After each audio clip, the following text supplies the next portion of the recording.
আমরা রায়বাহিনী মন্দির এলাম। রায়বাহিনী যে মন্দিরটা আছে তার অপোজিট সাইডে এটা এই দাদার বাড়ি, ঠিক আছে। দাদা আমাদেরকে ডেকেছে জিও এয়ার ফাইবার লাগাবার জন্য এই বাড়িটা। তো আমরা চলুন জিও ফাইবার হলো তার কানেকশনটা, কিন্তু এখানে এইটা যেহেতু আপনার এয়ার ফাইবার এরিয়া, হ্যাঁ, তো এখানে জিও এয়ার ফাইবার লাগবে।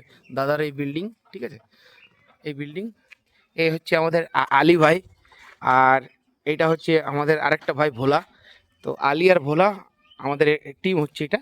তো আলী এবং ভোলা দুজন মিলে আমাদের এই দাদার বাড়িতে আজকে এয়ার ফাইবার ফিটিং হবে, সেটা আপনাদেরকে দেখাবো কীভাবে ফিটিং হবে। এই হচ্ছে দেখুন এয়ার ফাইবারের মেটেরিয়ালসগুলো। ভোলা একটু বলে দাও এটা কি বলে। এটা হচ্ছে রাউটার না? এটা রাউটার। আচ্ছা, এটা রাউটার। এটা রাউটার। হ্যাঁ, এটা আরএমডিইউ। এটা আরএমডিইউ। ওকে, আর এটা সেট টপ বক্স। এটা সেটআপ বক্স, ঠিক আছে। আর এগুলো হচ্ছে ক্লেম ফ্রেমগুলো, মেটেরিয়াল। এই বিমলদার বাড়িতেই আমরা এয়ার ফাইবারটা লাগালাম।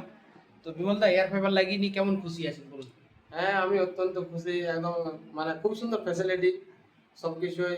তার মধ্যে আবার ওই এই যে এই স্বল্প দামের মধ্যে যে ফ্যাসিলিটিটা, মানে অন্য কোনো মানে আলাদা হিসেবে পাওয়া যায় না।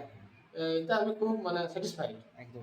এবং বিমলদা আমাকে অনেক কাস্টমার দিয়েছে এই গ্রামের মধ্যে। বিমলদা আমার অনেক পুরনো কাস্টমার। বিমলদার থ্রু দিয়ে আমাদের আরও অনেক আমাদেরকে কানেকশন দিয়েছে বিমলদা। তো থ্যাংক ইউ বিমলদা। ওয়েলকাম।